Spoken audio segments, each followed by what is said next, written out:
سفر کے مہینے میں بعض لوگوں کا عقیدہ تیرہ تیزی کا عقیدہ ہے۔ تیرہ تیزی کے بارے میں یہ سمجھتے ہیں کہ سفر کے مہینے کے شروع کے 13 دن بہت زیادہ منحوس دن ہوتے ہیں، چونکہ ان دنوں میں اللہ کے نبی علیہ السلام کو سب سے زیادہ بخار آیا تھا، طبیعت خراب ہوئی تھی، تو شروع کے 13 دنوں میں کوئی اچھا کام نہ کیا جائے، کوئی اوپننگ کا کام ہو، کوئی خیر کا کام ہو، وہ کام نہ کیا جائے، چونکہ شروع کے 13 دنوں میں اللہ کے نبی علیہ السلام اپنے مرض الوفات میں، اپنی وفات سے پہلے کے جو بیماری کے دن تھے، ان بیماری کے دنوں میں سب سے زیادہ بیمار ان 13 دنوں میں رہے۔ حالانکہ کتنی بے وقوفی کی بات ہے، اللہ کے نبی علیہ السلام شروع کے 13 دنوں میں صحت مند رہے۔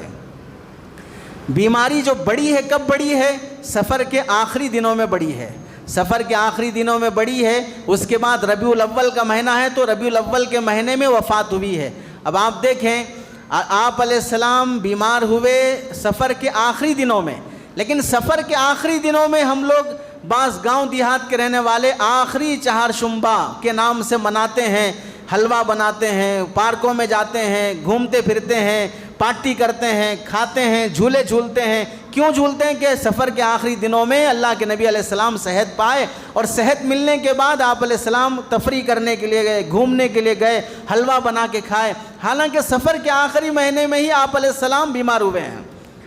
کتنی الٹی سوچ اور ذہنیت رکھتے ہیں، چونکہ پڑھے لکھے نہیں ہیں، جاہل ماں باپ کی طرف سے سنایا گیا ویسے سنتے چلے آئے ہیں، اور پھر اس سے آگے آپ کا بیمار ہونا کوئی عیب نہیں ہے، آپ کا بیماری میں دنیا سے جانا کوئی عیب نہیں، ہر انسان کو آنا اور جانا ہے۔ اگر بیمار ہونے کی وجہ سے مہینے کو منحوس سمجھا جائے تو پھر ربیع الاول کا مہینہ نعوذ باللہ سب سے زیادہ منحوس ہونا چاہیے، چونکہ مقدس شخصیت اللہ کے نبی کی ذات بابرکت اس مہینے میں دنیا سے چلی گئی، تو ربیع الاول کو سب سے بڑا منحوس مہینہ سمجھنا چاہیے۔ تو ربیع الاول کے مہینے میں جو جلوس نکلتے ہیں، جو میلاد کے جلسے ہوتے ہیں، جو اللہ کے نبی کے نام پر جو بدتمیزیاں بنائی جاتی ہیں، سڑکیں کی جاتی ہیں، وہ جو رسومات ہو رہے ہیں، بھئی اس مہینے میں تو نبی وفات پائے ہیں، جس مہینے میں نبی دنیا سے چلے گئے اس کو اور منحوس سمجھنا چاہیے۔ پتہ چلا شریعت میں نحوست کا عقیدہ نہ کسی کی زندگی سے نہ کسی کی موت سے ہے۔